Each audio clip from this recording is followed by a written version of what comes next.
Welcome to Inside Saluki Women's Basketball with Cindy Stein. I'm Bryce Williams. It's week number 4 for the basketball season. Coach Stein, it's always the longest season of the year, isn't it? Well, it's been a long week, so especially when you lose. So I'm ready for a game. I know that you love to cook, so you cooked a lot for Thanksgiving, right? Big spread? Yeah, absolutely not. Made sure I had Rural King popcorn, and took the team to Giant City Lodge for fried chicken. So my day was good. This is Inside Saluki Women's Basketball. I'd like to remind folks in the crowd that you can fill out questions for Coach Stein. Please put your name on the card, and we will answer those shortly. Also, Coach Justin Ingram of the SIU Volleyball program will join us in the second segment. Saluki Volleyball team will play in their first ever NCAA tournament. We'll talk with Coach Ingram coming up shortly. But Coach Stein, two competitive ball games. You're playing a lot of good teams, and you're finding a lot of things out about your team right now early on in the season. Well, I'd rather talk about Justin Ingram and what a great job that he has done with this volleyball program. Excellent. Just outstanding team, and I love how they play together. He's done just a fabulous job with that team. So I'd rather talk about that, Bryce. Let's talk about gelling right now, and that's something that you're still trying to figure things out with your ball club. Well, I think our kids know what to do. We just haven't really gelled. We haven't had the chemistry on the floor that we always need. We'll have it for a quarter. We've have yet to have it for 4 quarters. Things are a little bit more difficult at times for us. And I, of course, put it on our defense. Our defense has to get a lot better for us to knock off a Memphis from, a top-tier conference. You've got to be able to do that. I feel like we have the potential to beat anybody when we're playing well, and we just got to get to the point where we're playing well, and obviously that falls on me. I've got to find a group out there that's connecting and knowing what's expected, and we've got to get rid of some of the mental errors that we've made that have hurt us in stretches where we need to be clicking. First time all year, you got in foul trouble in the second quarter against Memphis. You had 4 players with 2 fouls. You had 3 freshmen and 2 sophomores on the floor at one time during the second quarter, and those kids played scrappy. And you have to like that. It wasn't prettiest at times, but they played hard. Well, I think the best part of that was seeing my assistants' faces when I put 3 freshmen in, because they're like, what are you thinking? But, and I thought the same thing, but at this point, when you had so many fouls, we needed to obviously get to the point where we have to rely on everybody at any time, and we've always told them about being prepared. And I felt like that group did a really good job of just scrapping away and making sure that obviously they didn't run away with anything, and that we were still in the ball game when it became halftime. Final minute of the game. You guys have the basketball. It's 58-58. Cartasia drives into the lane, tries to split a double team. They call her for a charge.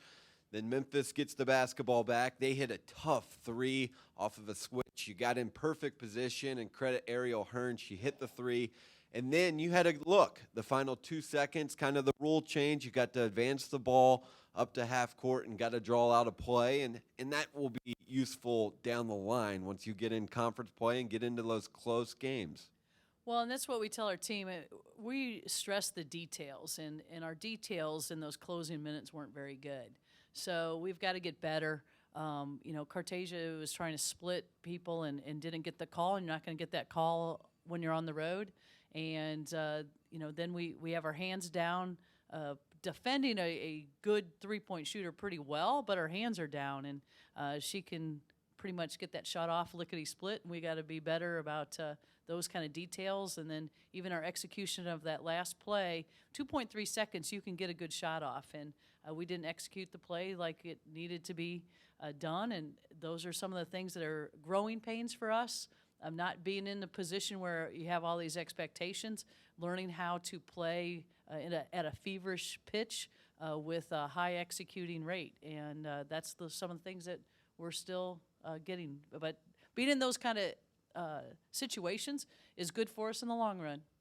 Bright spot early on through 5 games. I think the play of Carly Corrigan, the junior, has really stepped up. She's always been a leader. She's starting to score the ball a little bit more now, averaging about 7 points a game and shooting at a 40% clip. Well, I agree. Carly has been very good throughout this, non-conference schedule. I see her shooting actually better as we go along as well. I think that she's been that bright spot. Whether someone's trying to take away her three and she's taking it to the basket, she's making really good decisions and learning how to be a more communicative leader as well. And she's always been such a tremendous person on our team as far as doing any of the little things, whatever you need to do, she's willing to do it. And those kind of players you just can't find enough of. You scored the ball better in the third and fourth quarter. You kind of shortened your rotation, and Asia Washington's starting to get a little bit more healthy. She played 21 minutes. Things are starting to come together offensively. Well, and that's where I think that we're a much better shooting team than our shooting percentage is right now. When I looked at the game film, especially against Memphis, we didn't necessarily shoot well, but we were taking good shots. And so we just have to believe that we got to continue to believe in our kids and that they're going to knock those shots down. And sometimes it's putting in some extra time to make sure you get that done. But we're also making sure that we're getting a lot of reps shooting-wise in practice as well so that we want to make sure that we're hitting on all cylinders when it comes conference play. Do the kids get frustrated, and how do you try to talk them out of when they go, 2 of 12, 2 of 13 to start the game? Because that's happened in the first half at Memphis, but then you started making shots, and you started to play a lot better. Well, and I think that it's one of those things where sometimes what's a blessing is also a curse is the fact that many of our players are very hard on themselves. So when they evaluate their own play and they realize, right now I'm 0 for 6, should I shoot again? Is that in the best interest of the team?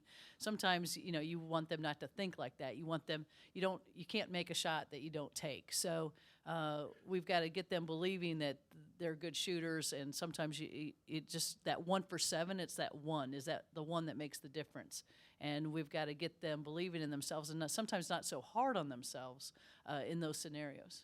OVC swing this week for SIU women's basketball. The Salukis play Murray State at 6 o'clock on Wednesday. They take on SIU Edwardsville. It's Kids Day here at the SIU Arena, a part of a jam-packed Friday in Carbondale. Of course, the SIU volleyball team plays at 4. The women will play at noon. Over 1,000 kids will be here right now. I know you're excited for that because the energy in the building is always really high. Yeah, well, the pitch is really high too, so you learn that pretty quick. And the great thing is you go back from those games, you love that you have that many kids in the building, but you're also glad they're not yours. This is Inside Saluki Women's Basketball with Coach Cindy Stein, Justin Ingram coming up next. This is Saluki Basketball from Learfield Sports.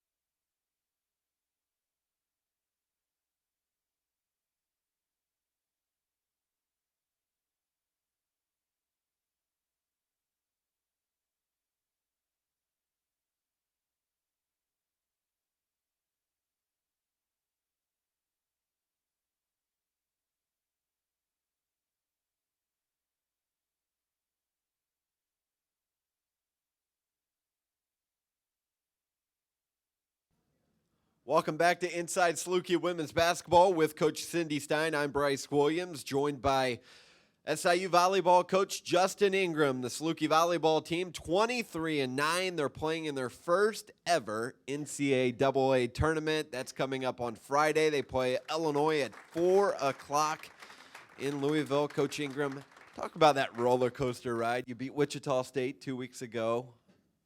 Move into first place, and you lose the following night at Missouri State. The following week, you lose in the semifinals, and then on Sunday, you see your name pop up on the screen. 8 teams left? What were your emotions for those 2 weeks, and what were the girls' emotions? Well, one thing for sure, that the trip in volleyball, we play Friday, Saturday, and it's brutal. And the road team is always at the disadvantage. That trip, we go to Wichita State, and they're an incredibly challenging team. Every time that we play them, the matchup is tough. They're historically very good. The crowd is usually, in the 2,000 to 4,000 range, so they draw well. And it's always a very challenging place for us to play. We do a great job there. We get in and out in 3 sets, And then, of course, after some food, we finally get out of there. And mind you, that was the first time since I've been here that we've won a set at Wichita. So it was usually quick on the bus, but that time it was quick on the bus and feeling good. So we get on the bus and we get finally to Springfield, Missouri at about 2:30 in the morning, and that bodes for a tough second day. That's what every team goes through as they head into that road trip, and it's a tough thing. You have to decide as a team whether or not you're going to travel that night or the next day. And trust me, anytime you travel that next day, 4 hours, and then trying to play against a tough opponent like Missouri State, it's not going to come out well. So Missouri State, a fantastic team, well coached, and did a great job against us during the conference play. And then that was our draw within the conference tournament, playing them in the first round at their place. Just a few days following that second match against them during the season. So, you know, they're playing well. They had a great November, just like we had a great November, and you know, I think it shows how tough the Valley is. I think the Valley is incredibly deep. 4 teams this season earned bids to the NCAA tournament, legit bids. 4 teams are top 45 in the country, and that's huge for the conference, and we couldn't be more proud to represent not just this school but the league as we go forward to the NCAA tournament. Did I catch a smile on your face when you saw your name pop up on the board that you made the tournament? Yeah, you know, you're so happy for the kids, and you know, there aren't a lot of times in your life that you're able to feel the nerves, feel the joy, and especially in a place. We were right here in the Cook Club, and you know, on the bubble. We're legitimately on the bubble at 40. Our RPI was 40. They passed. NCAA passed on number 42, Baylor. They passed on 47, Pitt, and they passed on 48. I forget who 48 was, Wyoming. And they ended up taking Arizona, Michigan State, and K-State.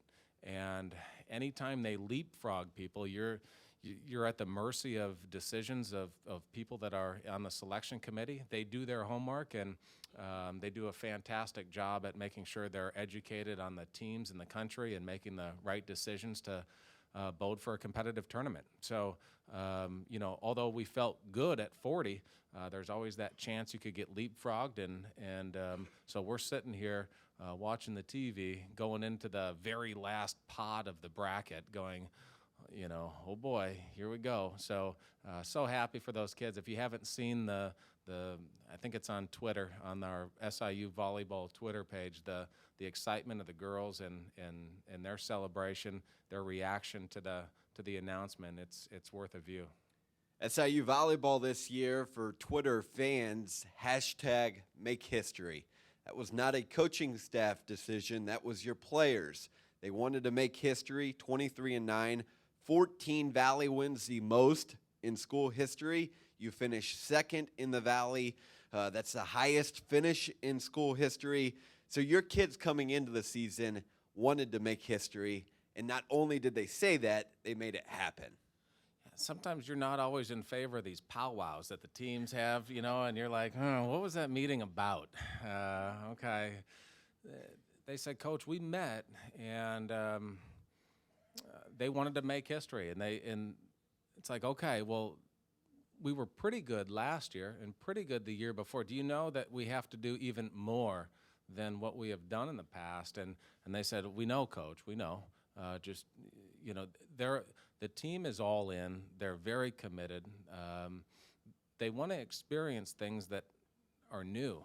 And, you know, in order to do that, you have to be creative and be accepting to learning, be accepting to your team. And you know, I feel like we're in a good place as a team culture is concerned, and you know, the direction of the program. So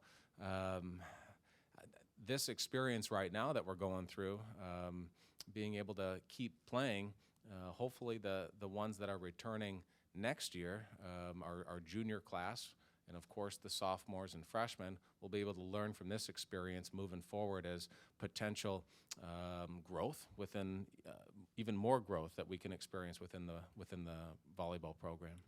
SIU plays in the NCAA tournament at 4 o'clock. They will play Illinois in Louisville on Friday. We'll have a watch party at Pinch Penny Pub starting at 3:30.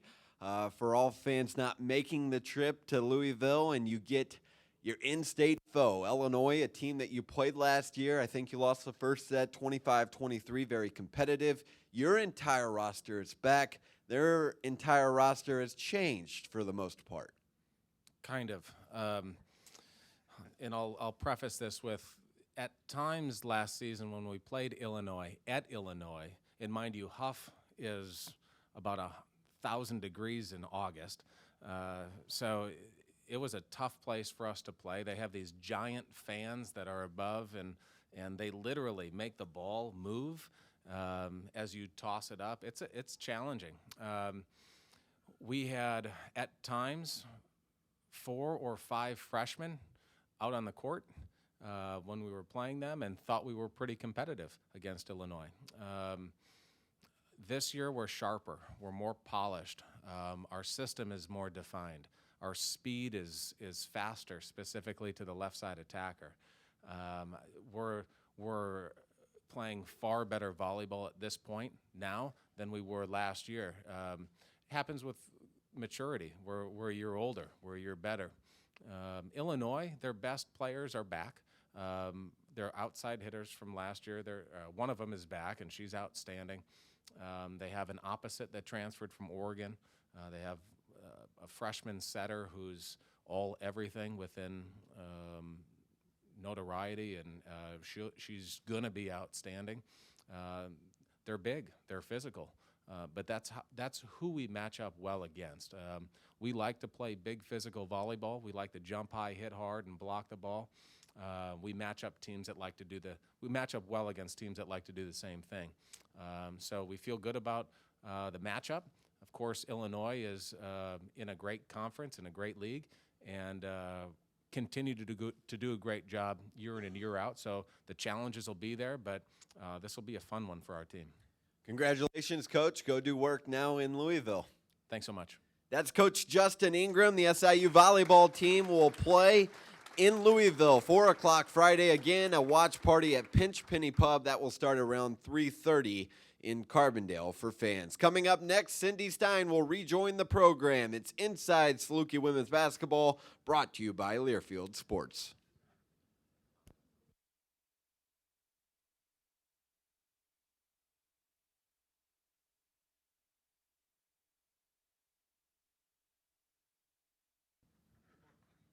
For fans, just a side note, the volleyball match will be on ESPN3, 4 o'clock. You can get that on your phone, on a tablet, on your computer.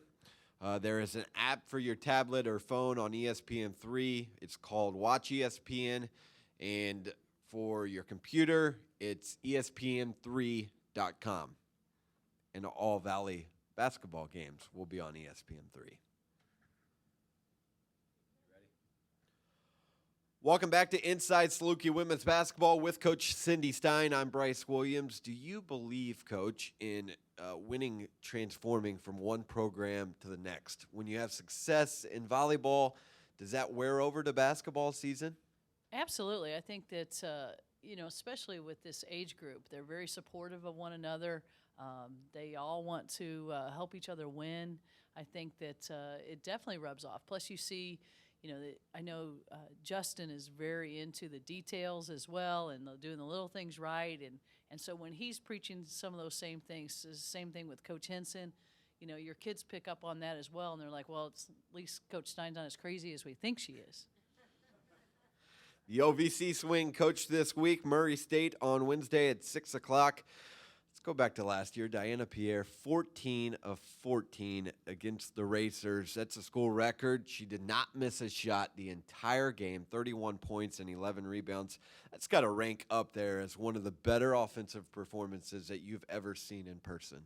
Well, Diana's had a few of those too. So I was feeling really good about Murray State until I looked at the stats and saw what she did. And I'm like, that's so hard to repeat. So obviously, we've got to have a lot of kids stepping up that game. I'm sure that she will be someone that they will probably trap, probably with 2 or 3 players, if not all of them. And we've got to make sure we've got other kids stepping up. Racers, you have to go and win a road game. What does that take? You've been close on the road. Last game at Memphis. What does it take to win a road game? Well, I think a lot of it is toughness, mentally and physically. It's always a little different going on the road because you do usually sleep in, a different bed and your timetable's off. But that's one of the things we're trying to change tomorrow. We don't leave until tomorrow morning. Kids are usually having to get up and go to class anyway, so we're going to get up and it's a short trip. So we're going to pretty much have it fit more of a home court feel, home game feel. Get up there, shoot around, have your pregame meal, and then you're off to the races. So, but yeah, Murray State's a good quality team. We've got to make sure that we're doing all the little things right. And you got some of those loose balls. Your kids know that now. I remember 2 plays. Carly Corrigan and Kim Nebo made 2 plays, loose balls. One led to a layup. Corrigan saved it right on the end zone, threw it back to Nebo, got a layup, and then Nebo nearly ran into me on the floor running into the stands. So they're picking up the little things and how much that can motivate the team and give you a little bit of energy.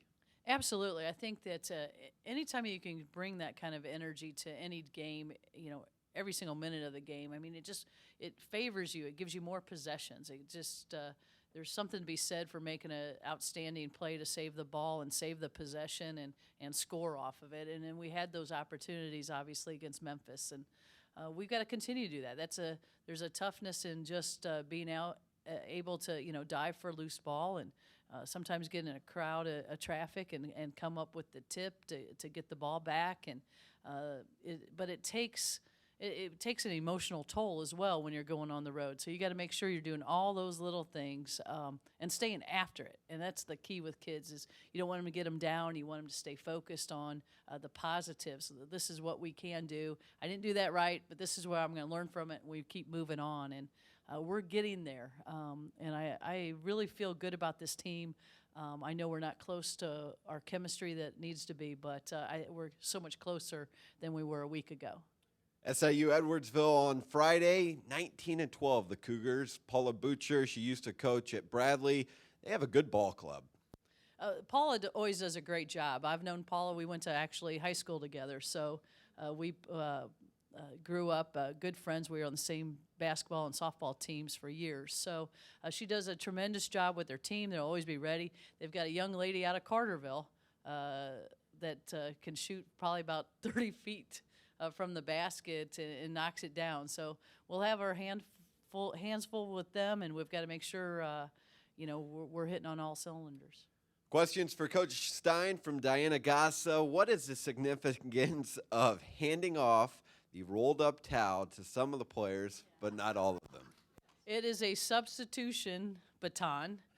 Because one of the things that we found is that we would tell a kid to go in, they forget who they were going in for, and then that person would never tell them who they were guarding. So our communication wasn't always what it needed to be. So that is they have to hand the baton off to who they're going in for, so they have to remember, and then that person has to give them who they're defending, and then they bring the towel back. So it's a little thing, but it's working.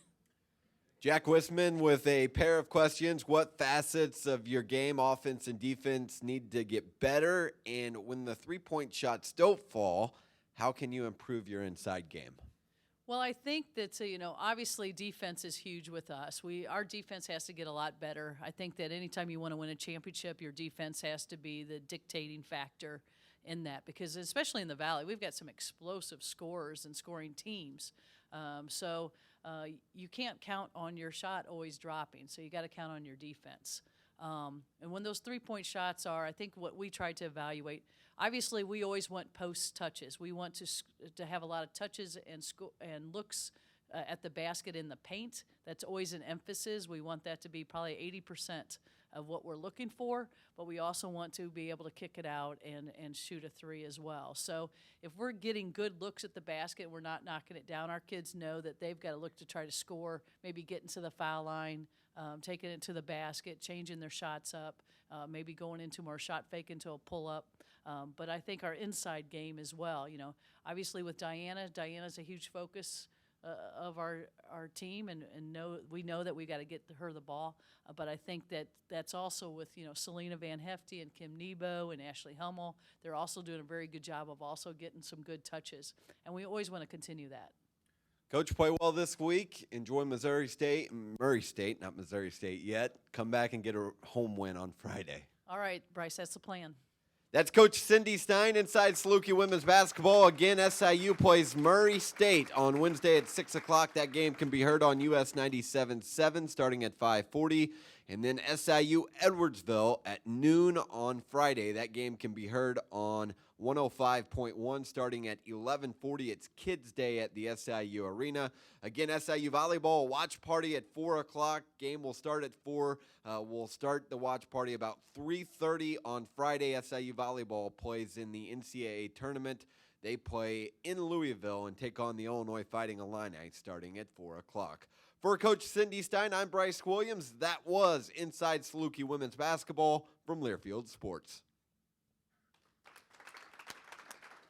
We'd just like to wish a happy birthday. One of our biggest fans, Dwayne Englert, has a birthday today, and we'd like to wish him a happy birthday.